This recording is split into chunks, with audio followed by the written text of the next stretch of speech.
Hey guys, what's going on? Inception here, and welcome to another video. Ladies and gentlemen, today we have a 4-2-2 pro player formation to review.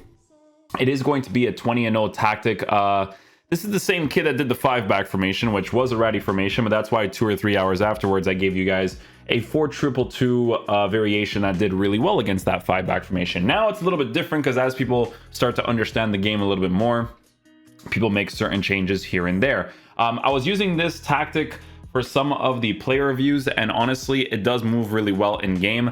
Reason being for this is because there's certain instructions that you actually end up giving the left attacking mid and the right attacking mid that is so similar to the 4-2-3-1 formation that it kind of seems very obvious as to why it works out as well as it does in game, right? So we are going to show you guys a custom tactic right now, and then we'll talk about the types of players you're going to want in the team, right? So guys, the 4-2-2 tactic is going to be set up like this, right? So defensive style is going to be unbalanced, 42 for width, 65 for depth.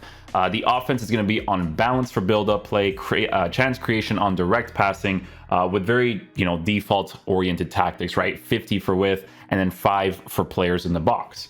Instructions for this formation is going to be like this. So the fullbacks are both going to be on stay back while attacking. Your attacking oriented midfielder is going to be on balanced. Your defensive oriented midfielder is going to be on stay back while attacking, right? Now, what's funny is that there was when he sent me these tactics, he didn't say anything about cover center, okay? He said nothing about cover center, but it's very interesting with how this formation moves in game when you have certain players in it. And we're gonna explain it, okay? Because this is gonna be on stay back while attacking. Your right attacking mid is going to be on get into the box for the cross. Your left attacking mid, the exact same thing. And then your 2 strikers up top are going to be the exact same instructions, where they're going to be on stay central, get in behind, stay forward, for both of them, right? So stay central, get in behind, stay forward. So very, cutthroat tactics pretty much, like this is like very basic meta oriented tactics, but it actually moves really well in game. Now, I want you guys to take a look at certain things here, right? So you see the CDM position, how both of them are on cover wing instructions. When you have, and this is in my case because I really like to have this in my squads in general, right?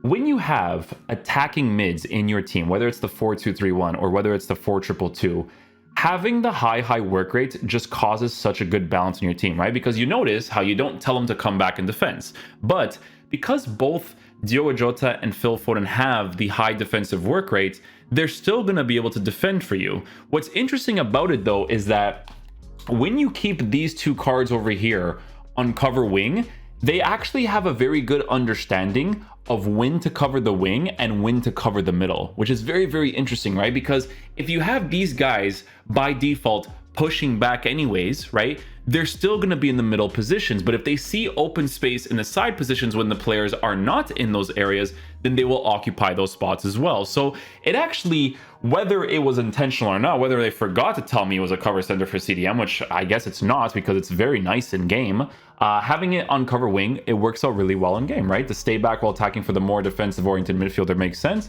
And then obviously you always have that extra attacking presence in someone like Renato Sanchez. Super happy we packed him on the RTG accounts because he is absolutely incredible to use, especially after the upgrade, right? So let's take a look at some of the types of players that you're going to want in this formation, right? So obviously, if you can work with full meta as much as possible, that will be ideal, but you can work with teams that are going to be meta enough, like we do with the Portuguese team, right?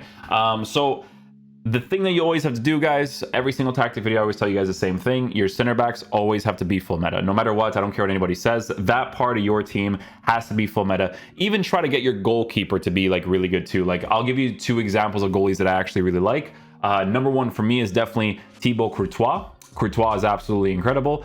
He has his moments, obviously, like every goalkeeper, but he's really good. And then Andre Onana, who's literally like 700 coins as an Inter Milan goalkeeper, is pretty solid too. So some very interesting things there, right? But make sure that your defenders are as meta as possible, because counterattack, park the bus, lengthy players, very, very prevalent thing in this game. So you want to try to have really, really good players in those positions. Some people have suggested for me to get someone like Virgil van Dijk, which I would actually love because he's a Liverpool player, right? But the thing is that obviously with the French links that Varane offers, it is very helpful for what I'm currently working with. But maybe in the future we can definitely make those changes, right? Because you guys know I love Varane. Varane is like one of the best defenders I've used this year. People don't like him, and I love this card. I don't know, it's weird. But yeah, the fullbacks, again, you want to try to have full meta as much as possible. But again, a card like Wilson Manafa on an anchor chemistry style, a card like Mario Rui, they're good enough for the meta of the game, so I use them, right? There's other cards like Malacia, you know, Manchester United left back. We have him on the bench. He's absolutely incredible. Great card to use in this game. Super, super cheap.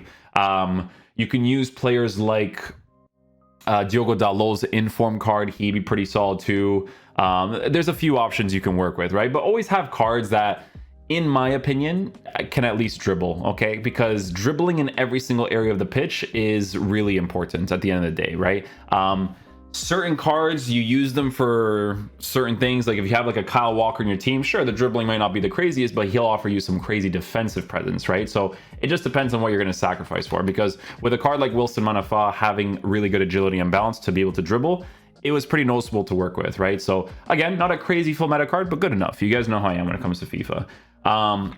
Your defensive oriented midfielder, there's so many that you can work with nowadays. You can go with a high work rated card as well. I wouldn't necessarily have an issue with that whatsoever. However, for me personally, I always prefer to make sure that one of my CDMs is medium high. I've always preferred this, even in last year's version of the game when people were going for high work rated CDMs. I always told people that one medium high, it just creates a very good balance in your team, especially if the other high work rated player in your team is really good. You guys know that we have Valverde on the review account. Valverde is absolutely fantastic to use in this game. He is an insane combination to work with a card like Palinha, who's the medium high work rated card, because you're gonna notice, right, on occasion that the CDM attacks, right? He goes forward because of that high work rate. He offers great attacking presence, right? With this card being improved in those areas, right? The shot power to 94 and stuff, like, you know, one of my favorite cards of all time in FIFA, right? Him and Palinha, like,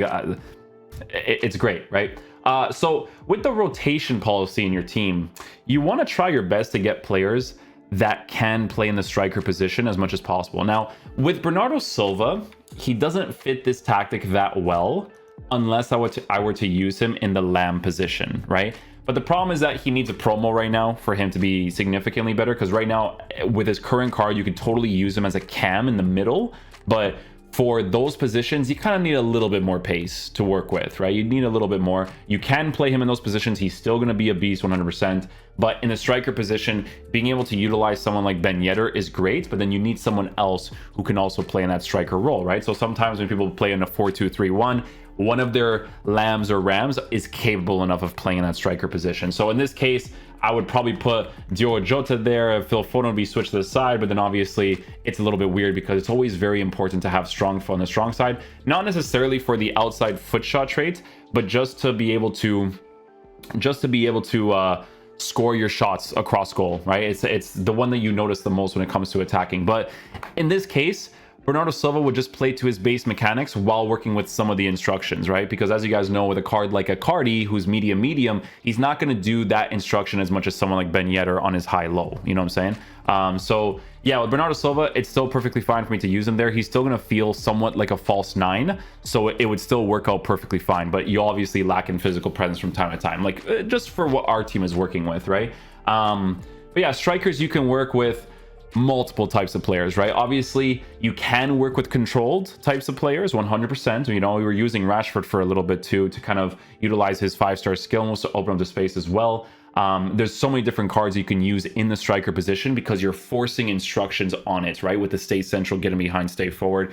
You want to try to get players that are actual strikers. For instance, if you can get someone like Erling Haaland, who people have said is nerfed, and I get what they're saying with him, but like he's still pretty good to use in this game, right? It's just that if someone plays like Park the Bus oriented tactics or whatever, it's a little bit harder for you to be able to utilize a card like that because his whole kind of play style is being able to run and get past people in that way, right? But finishing is very good. Like I still think the card's still pretty usable, right? So yeah, you could do that. You can go with explosive players if that's your playstyle. You guys know me. I love to work with explosive players in those positions. If one was explosive and one was lengthy, that wouldn't be a terrible thing to work with because of those forced instructions on the cards for stay central, get in behind, and stay forward, right? So yeah, there's a lot of different ways you can line up the team. Obviously, if you're playing with left attacking mid and a right attacking mid, I always tell you guys that it is a preference to always have high work rates.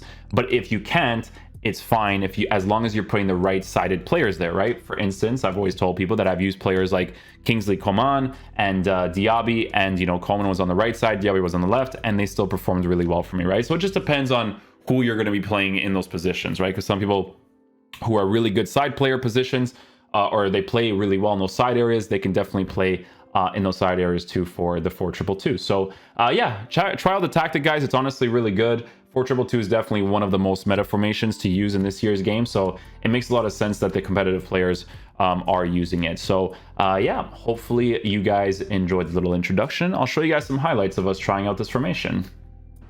Of an agile feel for that to come off a little bit better. There we go. Very good, very good. It's always that drag touch, right? Drag touch, shoot. Gotta have that venom behind the strike.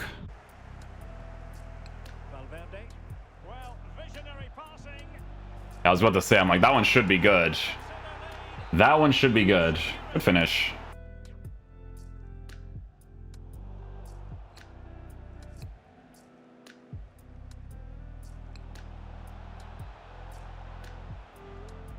Nice finesse.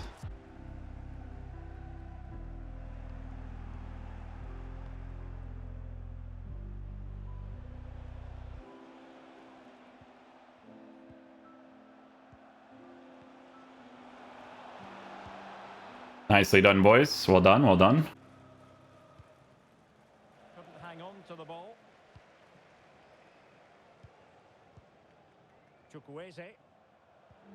Ivan Perisic. This could pose problems for the defenders. Good finish. Nicely done. That's why it's nice to work the outside foot shot angle for those opportunities.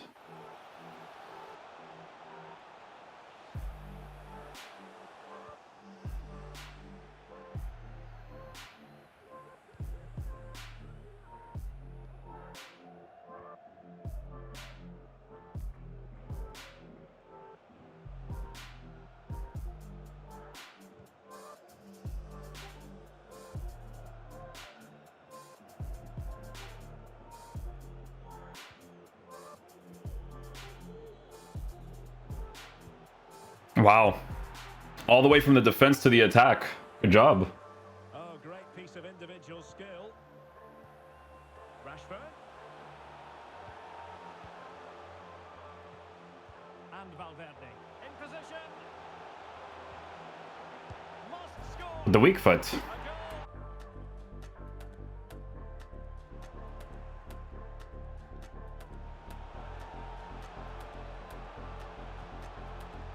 Hey, there it is. And return to Sterling. Can he put them in front? There we go. Yes, is the emphatic answer. There we go. There we go. And return to Perisic. Looking for that final pass. Looking for the goal that would put them ahead. Can they nudge in front? It's still Oh, the shot could have been better there. Could have been better.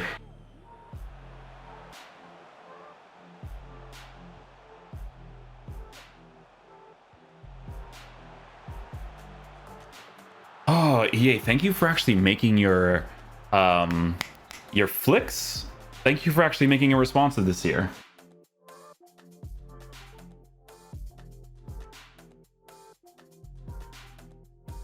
That setup to shoot the ball, that took a minute. That took a minute. I'm not gonna lie to you, bro. Had that little bit more quality on the ball, particularly in midfield, where they've just started to take control. They'll be fairly happy going at half-time if it stays like this.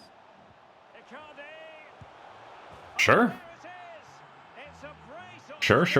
I'll take that. Little L1 croqueta.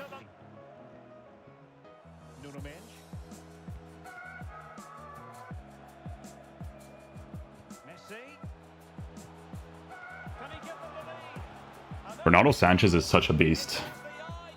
Literally such a beast. On to Messi. Lionel Messi. Icardi. Opportunity. Barkley. Icardi. Okay. Side-footed strike, but does score the opportunity. Let's go. And Renato Sanchez with it now. And return to Correa. Icardi. Nicely done. On to Messi. Icardi. Oh, surely. Take the chip there.